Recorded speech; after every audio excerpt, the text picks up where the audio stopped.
Hi all. In our previous video, we are discussing about the memory system and static RAM, and today we are discussing about asynchronous DRAM, and it is called as dynamic random access memory. So it is basically called as DRAMs, and it does not use any clock signal. That is why it is called as asynchronous one. So SRAM, you all know that in the case of SRAM, they are very expensive because it requires six transistors to form a single SRAM cell. So they are very expensive, but it has several advantages there. They are very fast. The access time is very low compared to DRAM, and due to the cost factor, they are mainly used for cache memory. So we can discuss DRAM, how it works, and its architecture. So it is a low expensive RAM and it can be implemented by using a single transistor and a capacitor. And you all know that the capacitor can store charge, or it can be used for storing charges. And that property is used here to store zeros or ones in the form of charges. So we are storing a 1 with a particular charge, and 0 is represented by a particular charge. So we can assume that if the charge contained in a simple DRAM cell is greater than a threshold value, we can say that it stores a 1 in that cell. Otherwise, if it is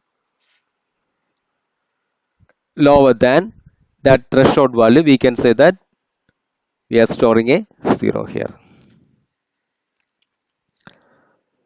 And there is some problems there in the case of capacitors, that is called as discharging. So it can maintain the stored charge only for tens of milliseconds. So if you are storing a one value there, if you are storing a particular charge there, it can retain that charge only for tens of milliseconds. After that, it discharges, and if the threshold become, or when the threshold becomes lower than a particular threshold value, the stored one value, that is, or the content in that memory location, it will lose. So the one, that is, changed to a 0 value, because if the threshold value is lower than, if the value or the charge in that cell that is lower than that threshold value, we assume that the value contained in that cell is 0 instead of the actual stored value 1. Okay, so it require a refresh circuit, or we have to restore the charge in that capacitor periodically So the periodically, which means that if you are storing a one value or a particular charge to that cell, we have to refresh or reload that charge before it goes to below the threshold value, or before it crosses that threshold value. Okay, so we can go through the contents. As in your SRAM cell, you can see that there is bit line there and wait line there. So you can see that there is a transistor there, T. It is denoted by T, and there is a capacitor there that is denoted by C. So bit line that is used for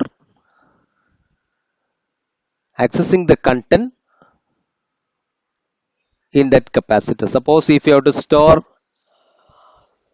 a data value or a single bit into that capacitor, that value is passed by using this bit line.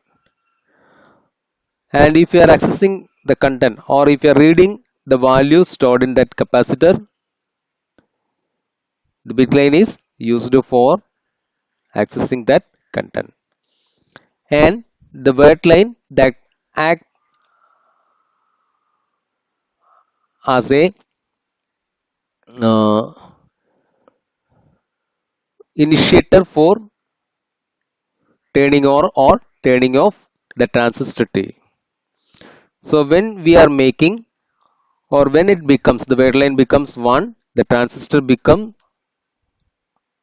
in an on state, and when it becomes 0, the transistor is in an off state there.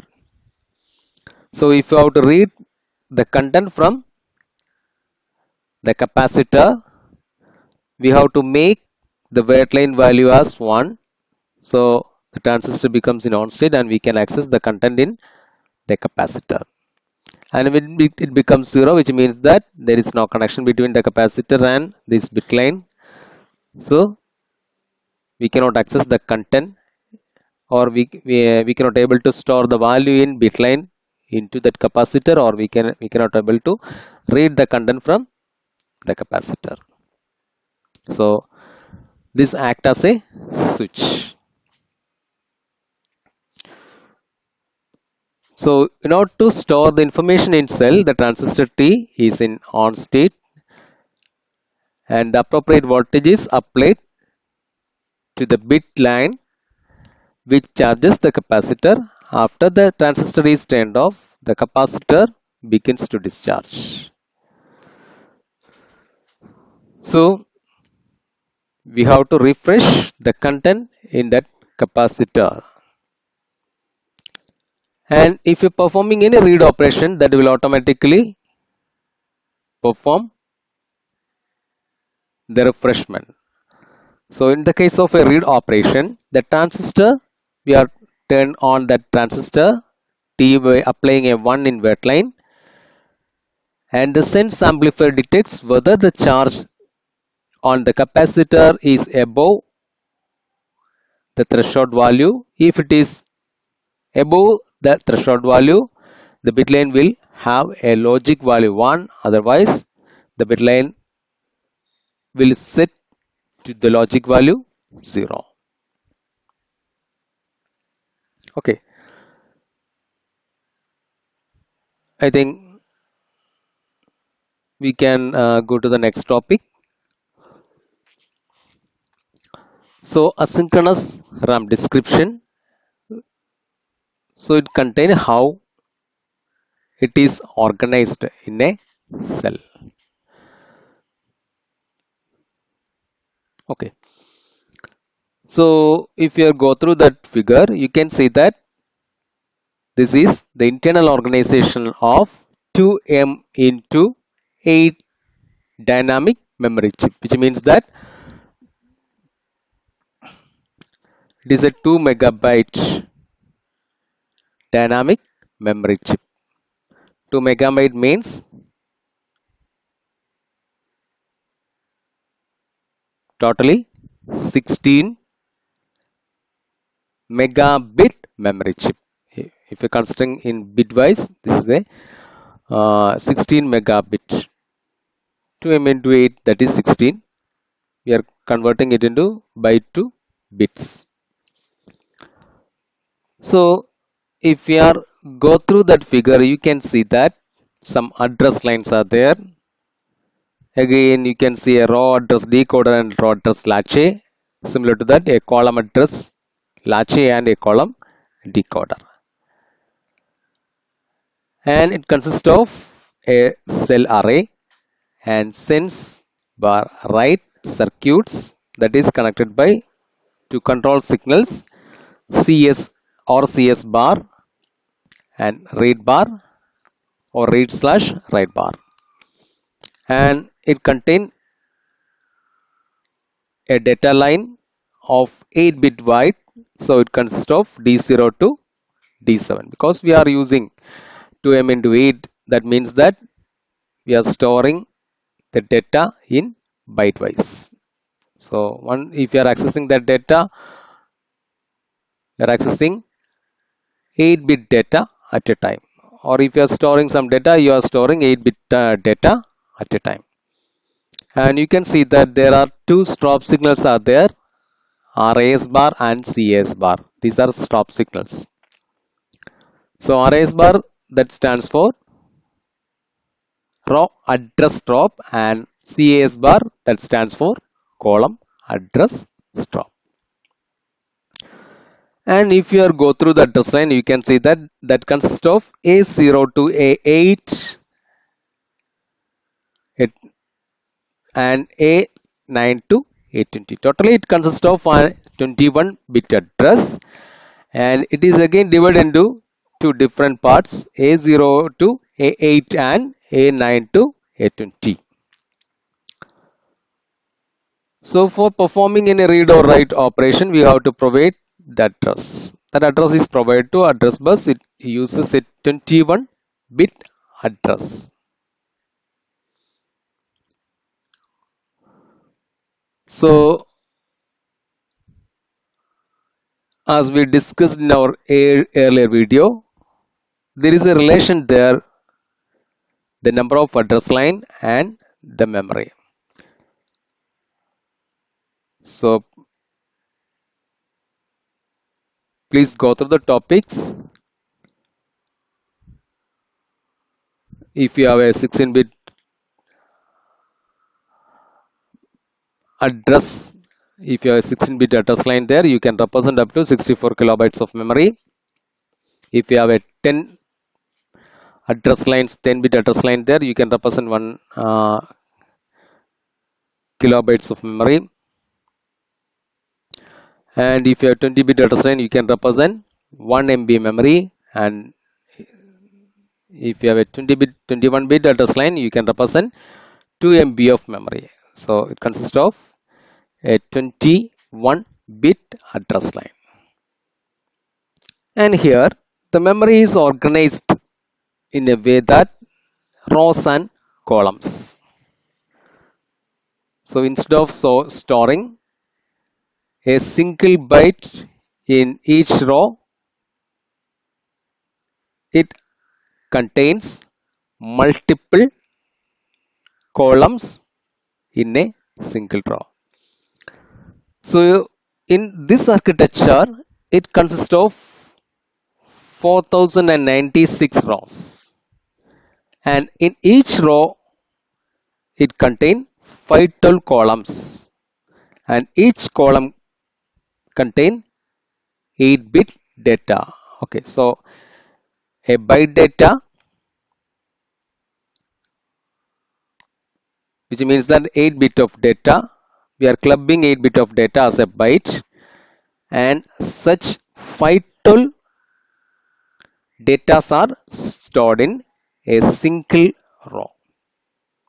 Such 4096 rows are contained in this memory cell. Okay, so which means that in each row we have 4096 cells there. Okay, each row it contain 4096 cells, and in that 4096 cell we are clubbing 8 bit of data as a single unit. So 4096 by 8, so it contain 512 column datas, and each column contain 8 bit of datas. So if we are selecting a particular row that contain 512 byte data, so we can access 1 byte of data at a time. So we have an arrangement there, that is column address and row address. Row address that is used for selecting a particular row, and column address is used for selecting a particular column. A column that contains a byte data or 8-bit data. So if you are accessing the content, the first location content, assume that the first location content is available in the first address.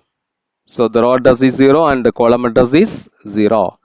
Again, the next content is stored in row address 0, column address 1. The next content that is stored in row address 0, column address 2, and so on. 512 bytes are stored in that single row. So to select that, you have to select the row address again corresponding the column address. Okay. So the address part again divided into two parts, A0 to A8 and A9 to A20, and here you know that it consists of 4096 rows.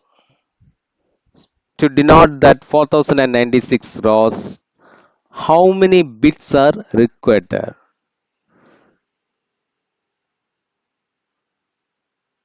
Okay, so by using 10 bit, you can represent 1024 address lines.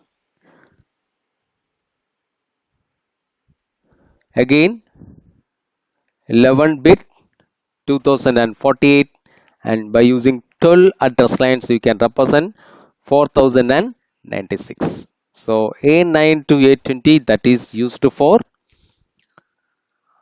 accessing the raw content, and A0 to A8 that is used for accessing the column, because if you have 8-bit data you can represent 256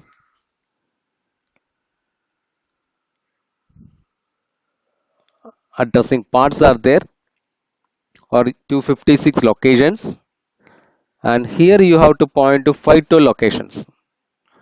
So which means that by using a 9-bit you can represent 0th column or first column, second column, third column, etc. up to 512th column. So A0 to A8 that is used for denoting the column, and A9 to A20 that is used for denoting a row. So we are using a multiplexed addressing system. So we have two stop signal there, that is RAS bar and CS bar.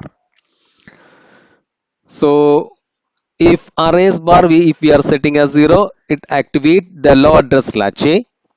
So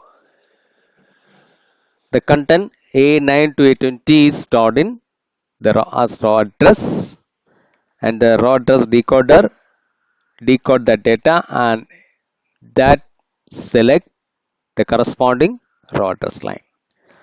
After that, so it may require some time, and after that we are enabling the column address stop signal by applying a 0 there. So it enabled the column address latch. So latch it is a register that store the content. So it store A0 to A8 that column address in that latch, and the column address decoder decodes that address, and depending on the control signal and chip select, the sense write circuit access that content and select the corresponding column, and depending on read or write control signal it can access the content or it can store the content in that corresponding memory location. So if you are accessing the content, that content is moved to D0 to D7, and if you are storing the content, if you are writing the content to that memory location, the data in D0 to D7 that is kept in the corresponding selected memory location. Okay, so we can go through the content. That content is available here, we have already discussed that. So reading a read or and write operation, different, what is the different procedure performed, that is given here. So please go through that. And here normally we are accessing, suppose if you are accessing a single byte, suppose if you are adding to 8-bit numbers, you are accessing the first number, and after that you are accessing the second number, etc. That is single, you are reading a single word or single mode operation. And if you have to access n bits of data or n byte of data, or accessing the first 16 byte data, so you are continuously accessing the data stored in consecutive memory locations. Okay, so we have another method is there that is called as fast page method for accessing the continuous data available in consecutive memory locations. So they have their own advantage there. So we can access the content in a very fast manner. That kind of access is called as batch mode. Batch mode means we are accessing a continuous amount of data available in consecutive memory locations. So normally we have to first provide the row address and again column address, so it access that content from memory, and for accessing the next content you have to again we have to provide the row address and again column address, etc. So for decoding the row address and to locate to corresponding row address, it take 2 or 3 clock cycles. Okay, so if you are accessing the entire row by using a latch, so here we require 512 byte latch.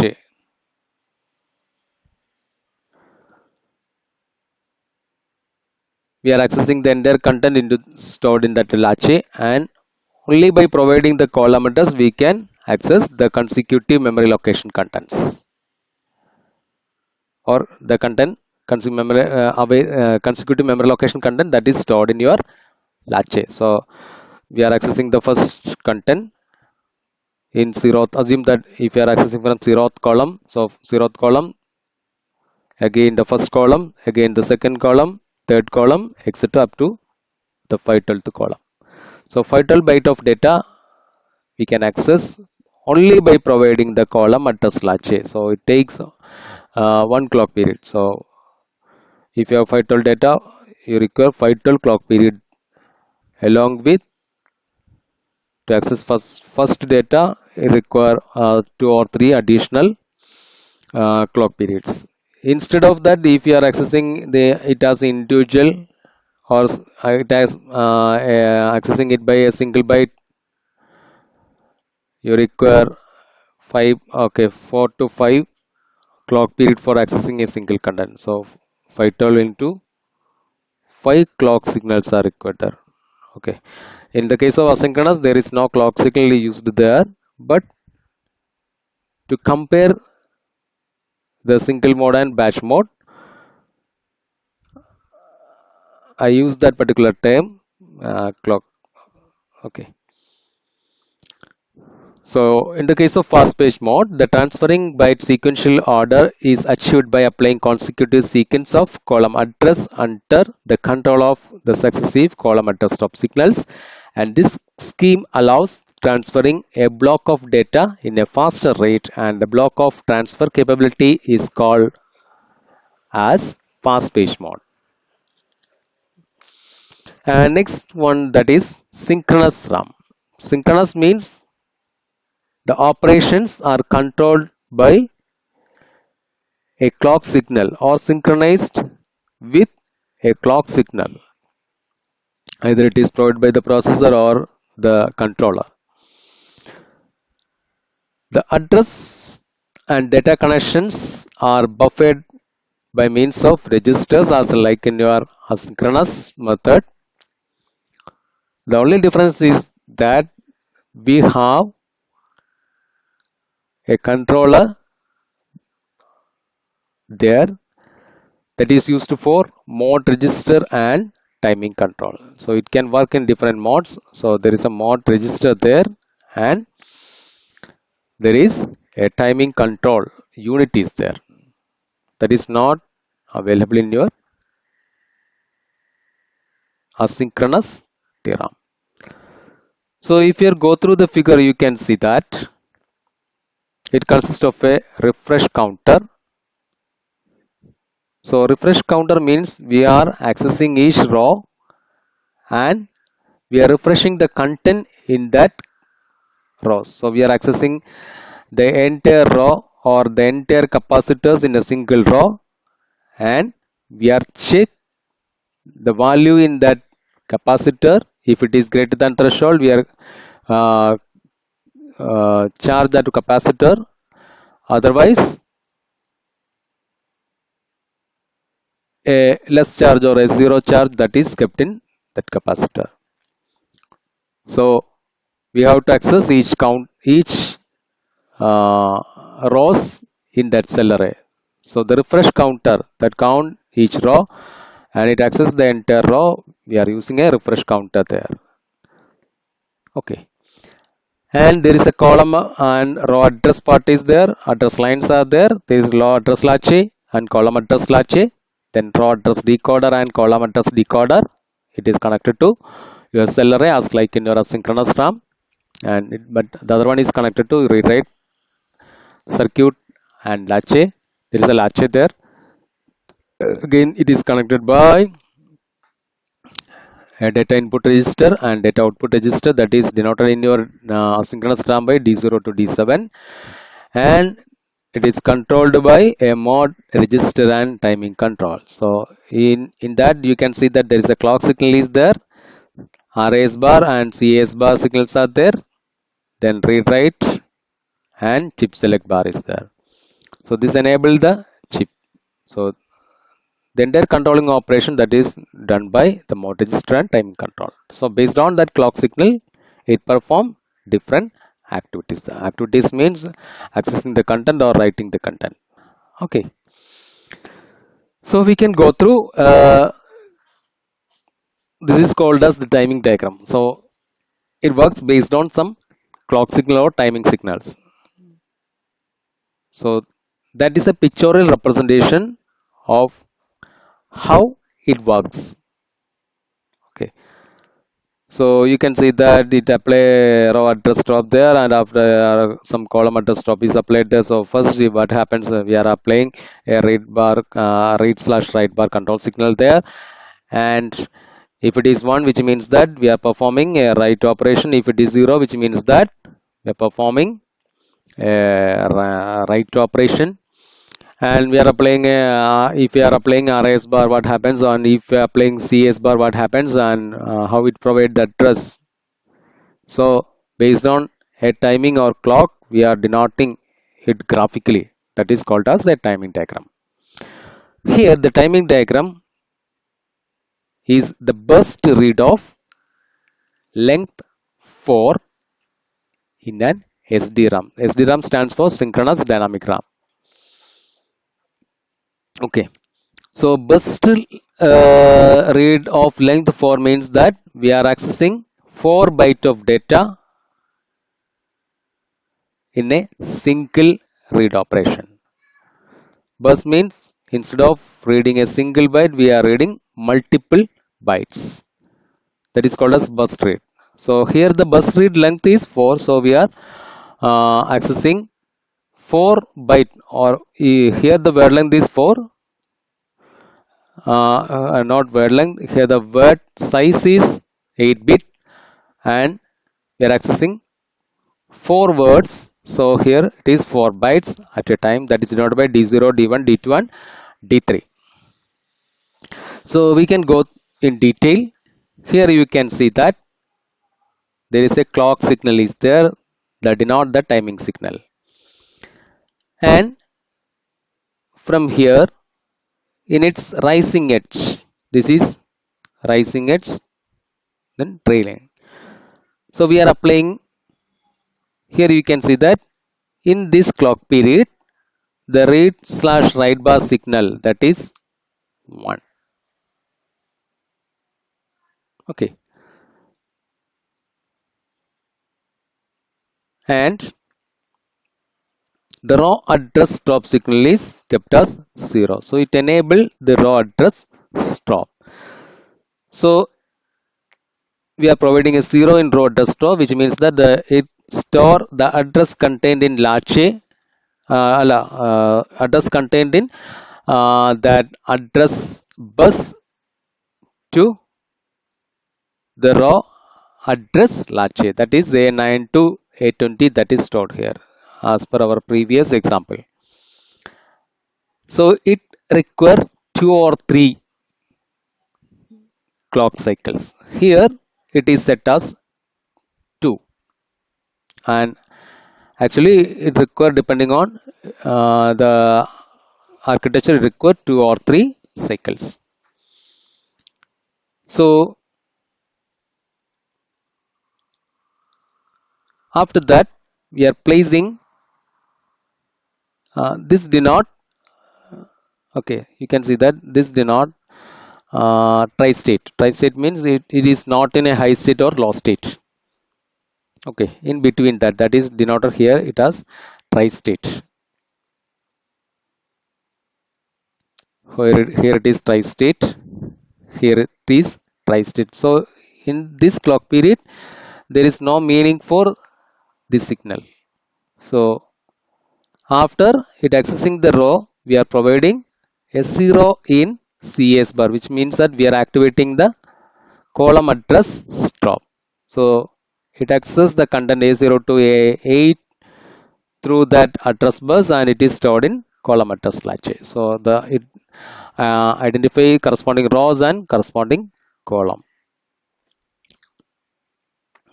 And also we are providing read slash write bar as 1, which means that we are providing the column address stop or the mode control word to inform them we have to provide, or we have to we require a read operation there. So it identifies the corresponding column, and to locate that it takes one more cycle there, and after that it access the content from corresponding rows and columns. So D0, to access D0 it require how much clock cycle required there? 1, 2, 3, 4, 5. 5 clock cycles are required to access D0. But for accessing D1, D2 and D3, it require 1 clock cycles. Okay. So for accessing D0 it take 5 clock period. That is, if you are accessing a single content it take 5. Again, for burst of uh, data you require a batch of data you require. For first one it takes 5, 4 or 5, and the remaining it takes single clock periods. So you can see that for accessing that it takes 5, then again 6, 7, 8, 9. 9 clock periods are required for accessing 4, but one for accessing a single D0 we require 5 clock periods. That is importance in these terms, latency and bandwidth. Latency, that is used for denoting the performance, and for denoting the performance parameter we have two terms there, latency and bandwidth. Latency, which means that to access a single byte or single word from memory, how much time it takes, or how much time we have to wait to access that content. Suppose if you have to access the content D0 from the corresponding row and column, it takes 5 clock periods. Okay, so it refers to the amount of time it takes to transfer a word of data to or from memory.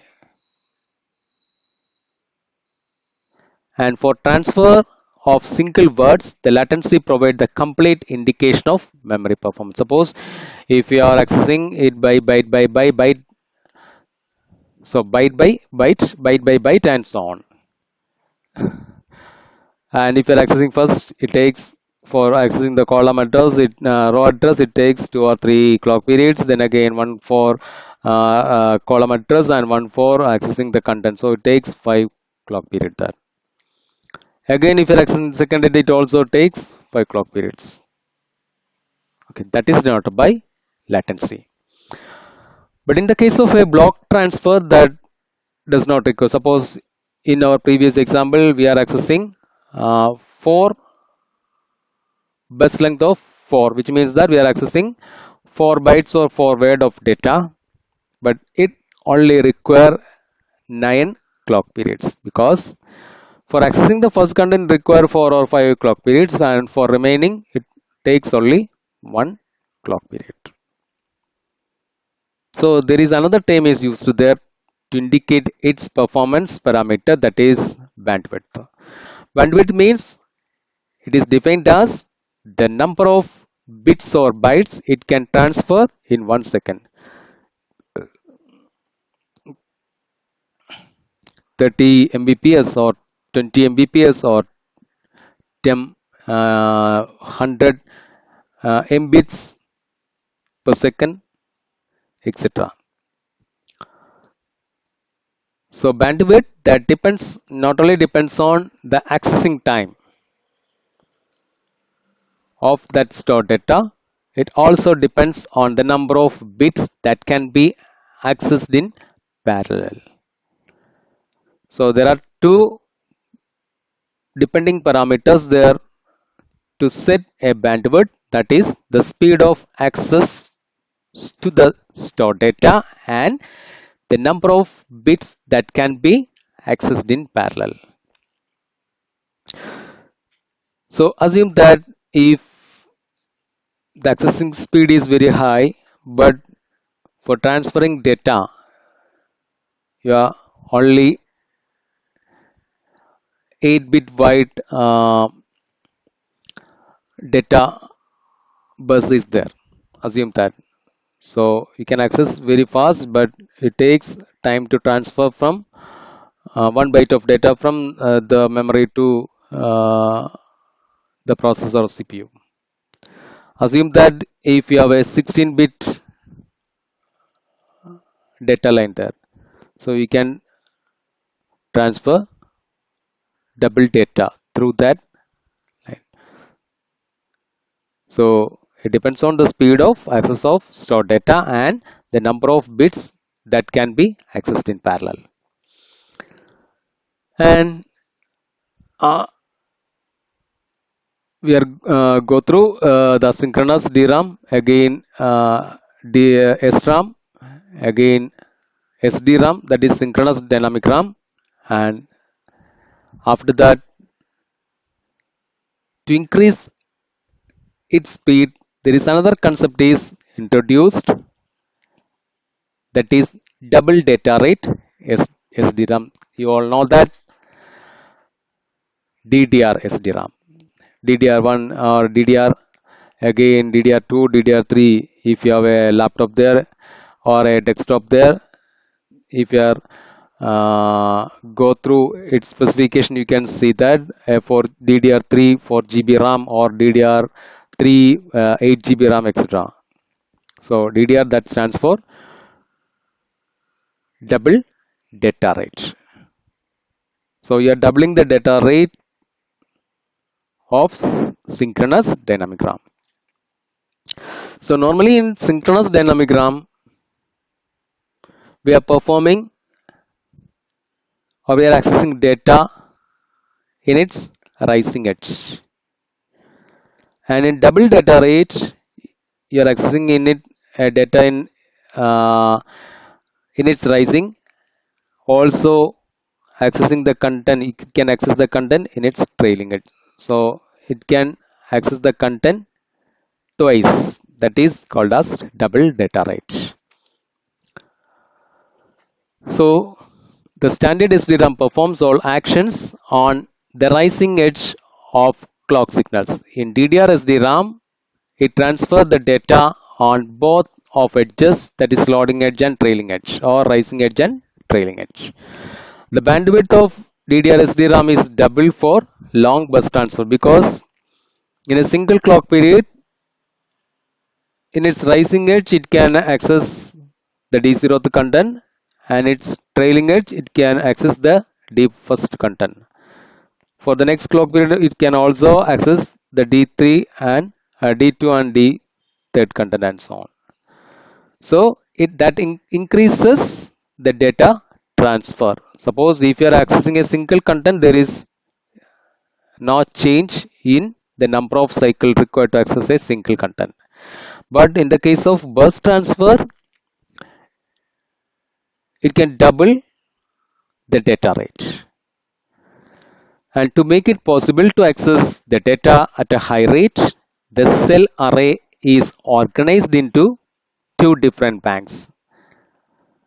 And you will study that memory bank concept in detail in your CS 305, that is the fifth semester's subject, microprocessor and microcontrollers. But I will give a brief idea about that. And here, in the case of a memory bank concept, it consists of the memory. The entire memory is organized into two different banks, and one bank is called as odd bank and one bank is called as even bank. So if your address start with 0000 even number, we are club it as a single unit, that is called as even address bank. And odd address, means your first address is 1, the next address is 3. If you are representing it decimally, that is 00001. Okay, then again 00011, again 000 101, and so on. We are clubbing it as a single unit, that is called as odd address. So we are separating it into two different, or one is represented the even address and one is represent the odd address. Okay, so even odd, even odd, even odd. So if you are accessing the content, suppose the first address is even, in its rising edge it accesses the even address space, and in its trailing edge it accesses the content, the next content. So 0, again next location is the first location. So content from that first location, that is available in your odd address space. Again in next cycle it accesses the order even address, again odd address, and so on. Okay, so for rising edge it accesses the content from odd, even, and trailing edge it can access the content from odd address space.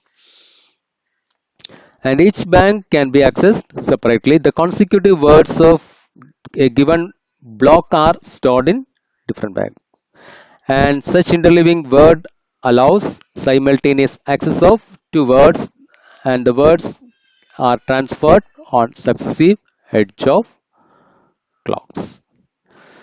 So that is the concept of DTR SDRAM, and please go through the textbook for more details. Okay, and next topic, that is structure of larger memories. How it is organized in larger memory. So here we have to discuss this static RAMs and dynamic RAM, but static RAM is not included here. And please go through the textbook, and I can explain the concept. Okay, one second. Control minus.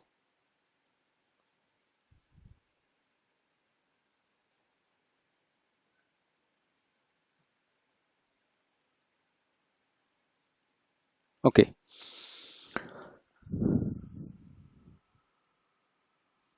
and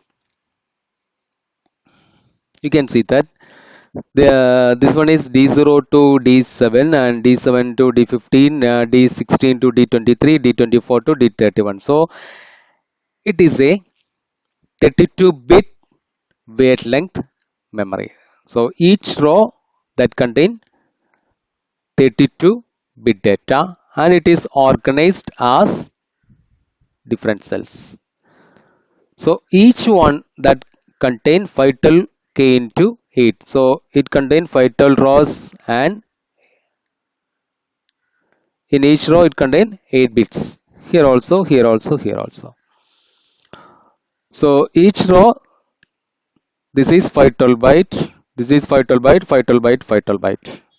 Similar to that, the next rows that also 512 rows. And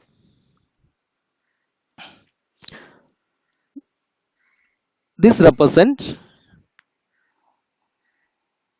2m words of 32-bit. Okay, 2m words of, this is a 32-bit, and it can this, if you're considering this, these all, it consists of a 32 word length memory, and such 512 rows are there. So 512, that is 1 MB, one not MB, M word. Okay, M word. Again 512 plus 512, that is 1.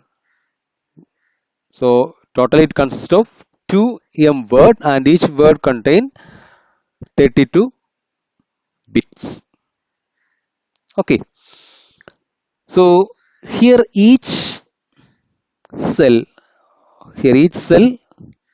that are denoted by a single chip, like in your uh,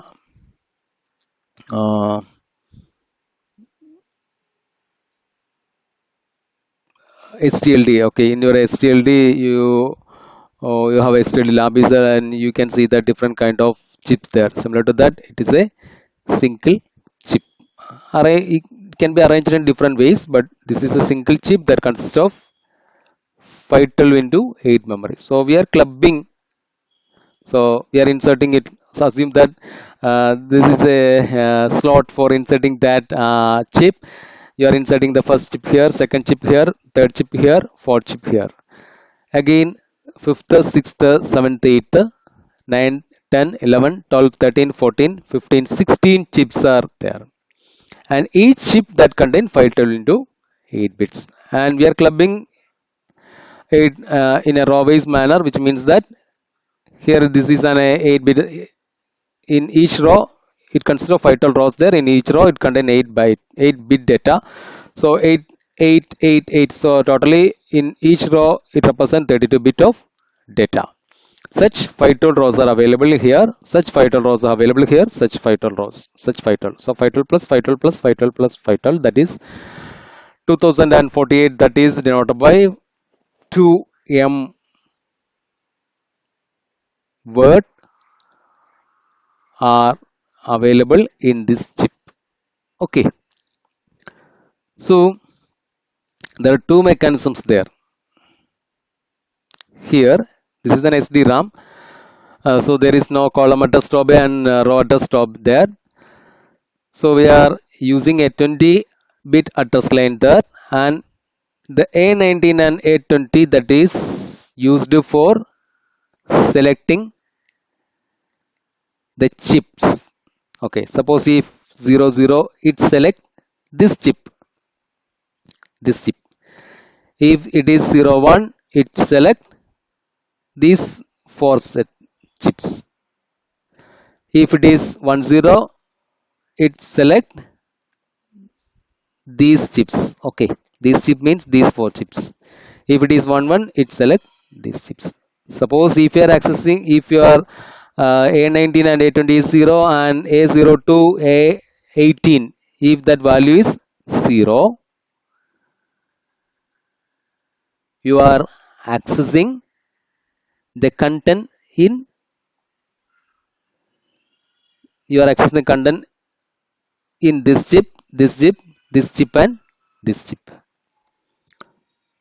So 000 means you are accessing the first content from that four chips. So the data is D0 to D32 is available through these data lines. Suppose if your A19 and A20 bit is 01, so it enable these four chips. So A000, all zeros in A0 to A18 in this address line, which means that you are accessing that. So we are passing that address to all rows, but this is in active state, this is in inactive state, this is in inactive state. So only active chips are the chips in this row. So it access the content from this row. So if it is 10, it enable this chip only. All chips are, other chips are in inactive states. So it can access the content from this chip and so on. This one. Okay. I think you got the concept. Okay.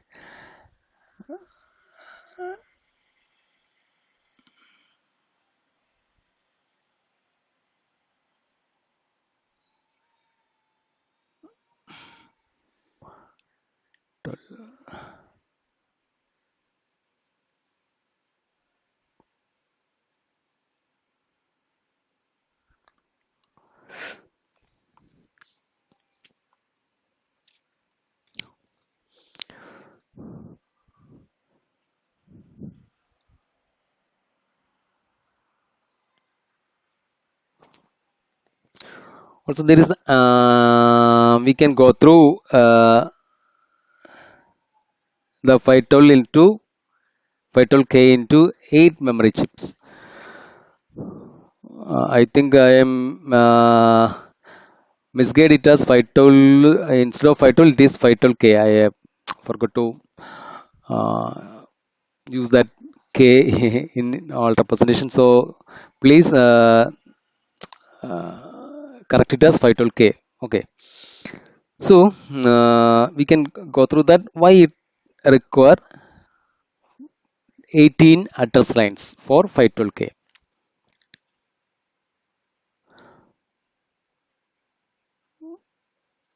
The total address line is A0 to A18. So 19 address lines are there. So 19 address lines are there apart from this A19 and A20. So how it access the content or rows in each memory cell, or why it require 19 address lines? So if you are remembering that table, if you have a 16-bit address line there, you can represent 64 kilobytes of memory. So if you are having one more address line, which means that you can access 128 KB memory. So if you have 17 address line, if you have 18 address line there, 256 So if you have 19 address line there, you can access 0.512 kilobytes of memory. That is why we are using 19 address line there. And each chip that is connected to 8-bit data input or out, because each chip contains 8 not columns, 8 individual memory cells. So for 4 columns it contain, here it is 8 bit, here it is another 8 bit, another 8 bit, and totally 32 bit of data. And one more thing is there, this in earlier days we are using the chip based. So motherboard, you have a motherboard there, you can insert the IC, integrated circuit chips, into that sockets. So you can insert like in your digital ICs. That experiment, you have several experiments in digital IC lab there. So you are seeing, you are already gone through different IC chips, flip flops, etc. So here or latch, etc. Say here you can have different type of chips there, with the single leg, again with the uh, 2 legs or 3 legs, etc. Again, a series of legs, chips with a series of legs. That is series of legs means a single series of legs and a dual series of legs, etc. So there is sockets there in your motherboard. You can insert or remove the chips from that particular sockets. But that makes the motherboard very bulky, because if you have a 512 into K, 512 kilobytes into 8 chip there, to make that memory as a 2 MB memory, you require 8 or not 8, 16 chips you have to insert in that particular sockets. So 4 MB 32, again 8 MB 64, and so on. It will increase. So another different concepts are there. SIP, dipper, sipper, sim, dimmer. DIP means dual inlay. SIP means single inline pin package. So a chip with a single set of legs. Dual DIP means it is similar to a flip flop. It consists of a series of legs, uh, and it consists of two series of legs. And SIM means single in a memory module. So the memory chips are integrated into a single module, as like in SDRAM and DDRAM, etc. So, and you can see that it contain the contact in a single side. And in DDRAMs, that uses DIM type. DIM type means dual inline memory module. So it consists of contacts in it. mm, Combine the chips in as a single memory module, and in both edges that contains contacts, that is DIM type.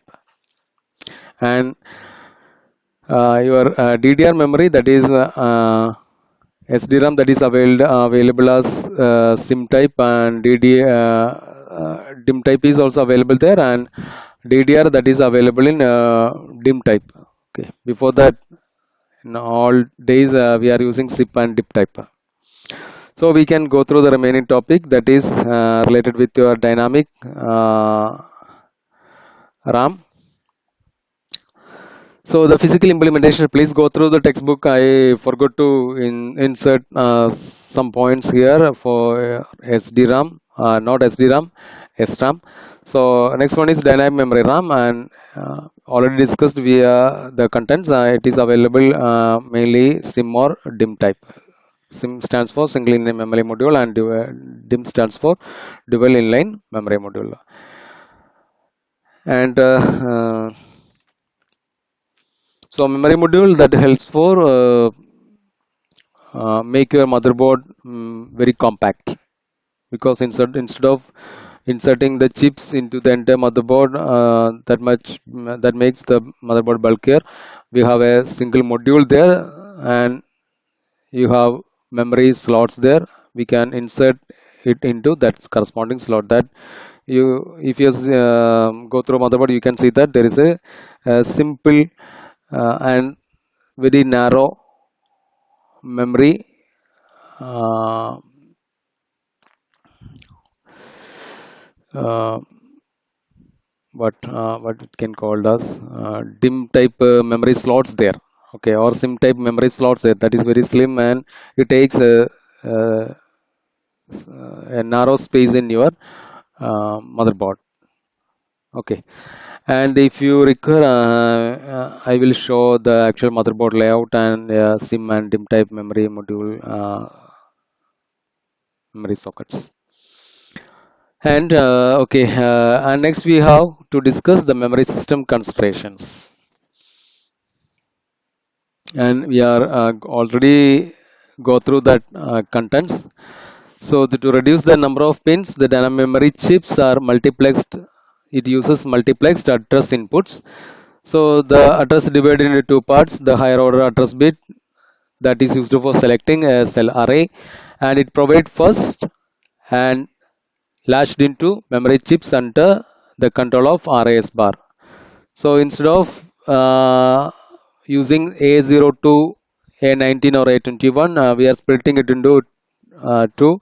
First, we are providing A02, A12, that denotes the raw address, and again after next clock period or after 2 or 3 clock period, we are providing some address there that denotes the column address.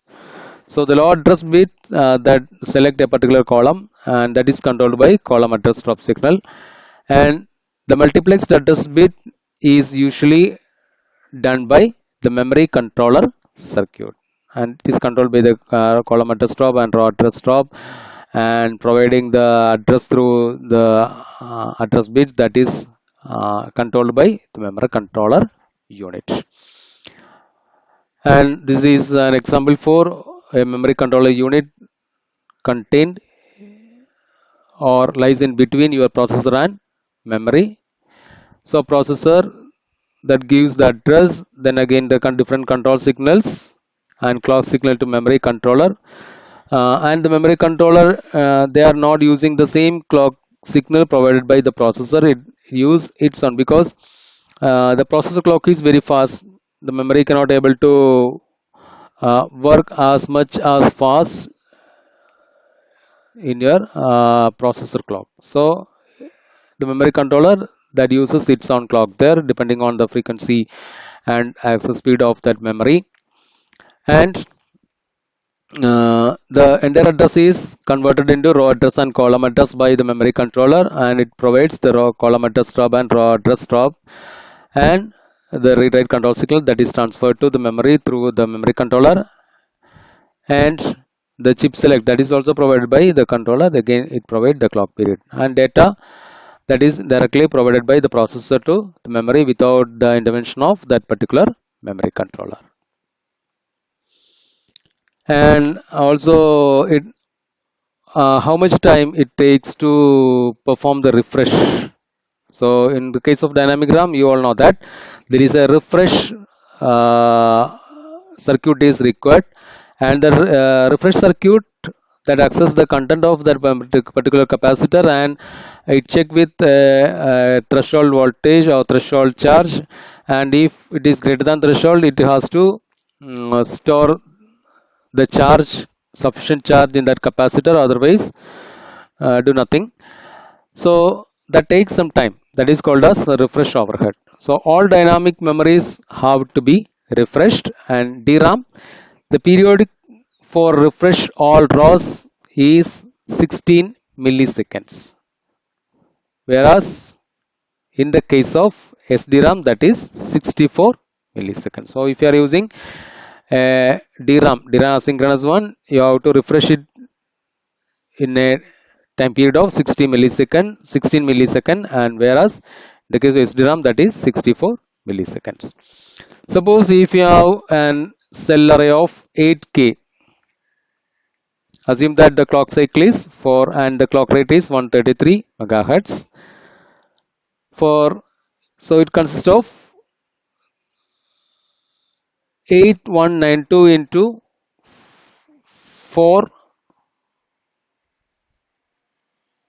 clock period. So one clock 4 clock period is required for completing the entire activity. So 8192 rows are there. So that into 8, that into 4, number of cycles are required. So totally 32,768 cycles are required there. And the time needed to refresh the all rows, that is 32,768 divided by 133 into 10 raised to 6, that is 246 into 10 raised to minus 6 seconds. Okay, that is 0.246 seconds. So the refresh overhead is 0.246 divided by 64, that is 0.0038. Okay, I think that is not required there. Okay, and next we have to discuss the Rampus memory, that is contained in another architecture of dynamic memory. And this is a proprietary one. Proprietary one means uh, the architecture is developed by a company and they are not published that architecture for other companies. And if you have to use the same technology, the Rambus technology, we have to uh, pay for that technology to that company. So the other things, this DRAM and DDR-RAM, they are open standard. So anyone can use that particular standard and they can manufacture based on that standard. But Rambus, it is a proprietary standard. Proprietary standard means that it is a private thing for that particular company. Okay. So suppose if you have to manufacture the Rambus memory or that based on that technology, uh, you have to pay for that pay to that company. So that makes the Rambus memory a proprietary one, and they are not very popular because loyalties, you have to pay the loyalty for that particular company to use that particular technology. Suppose if you have to manufacture memories, assume that if you are using technology for each memory, you assume that you have to pay $1. So if you are manufacturing 100 units, you have to pay $100 for that particular company and so on. Okay. So the DDR, in the case of DDR-RAM, we have to consider the bandwidth that depends on two parameters, and bus width is one parameter. So the increasing bus width, that is very expensive and very complex. So the Rampus company, they developed the implementation of narrow buses. They are using another technology there that uses narrow bus. And if you have to use narrow bus, there are several difficulties there. So they are using a particular technology for uh, using the narrow bus. So before in that concept, we are normally using assume that 5 voltage for representing a 1 and a 0 voltage or a voltage below 1 voltage that represents 0. Okay. So if you are transferring 101 5 voltage, then again 0 voltage, then again 5 voltage, you have to transfer that. And instead of that, in Rambus technology, they are using a fast signaling. This is a soft signaling method. The five, transferring 5 voltage, then again 0, again 5, etc. Instead of that, they are using a differential uh, method, differential signaling method here. Differential signaling method means you have a reference voltage there. in this case we have a reference voltage there. Suppose if it is 2 voltage and two logical values are represented by a zero point 0.3 voltage swing above or below that reference voltage. Suppose a voltage level that is greater than 2.3 voltage that represent a 1.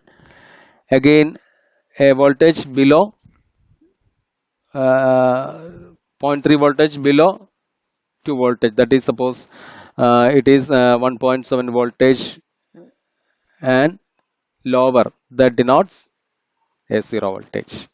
That is differential signaling. Okay, that method is used in Rambus memory, and it is a proprietary standard, and they are provide the complete specification for the design communication, and it is called as Rambus channel. And Rambus make memory with clock frequency 400 megahertz, but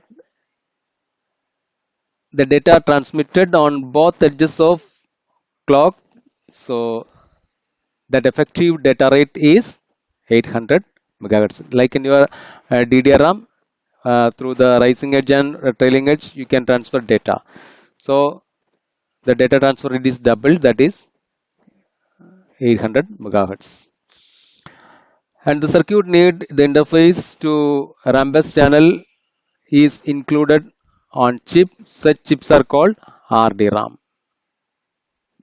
So RDRAM means that Rambus dynamic RAM, and in the case of RDRAM, the circuit needed to interface to Rambus channel included on chip.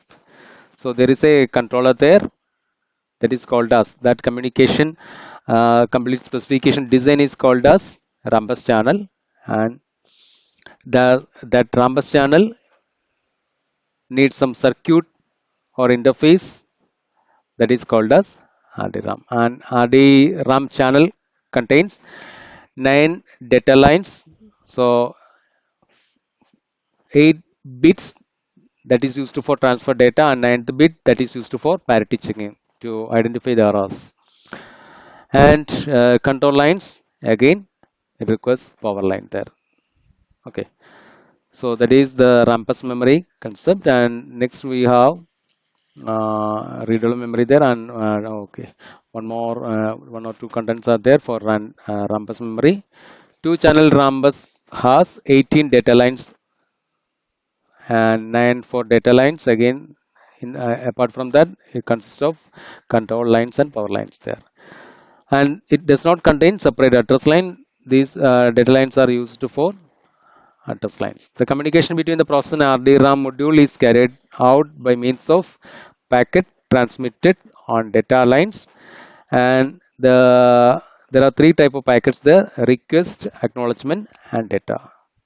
Okay, so please go through textbook for further details, and next content is read-only memory, and we can discuss it in our next video.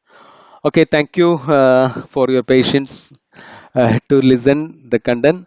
So instead of listening the content, after listening the content, please go through the textbook, and that will surely help you to understand the concept more clear. Thank you all. Thank you all. Thank you.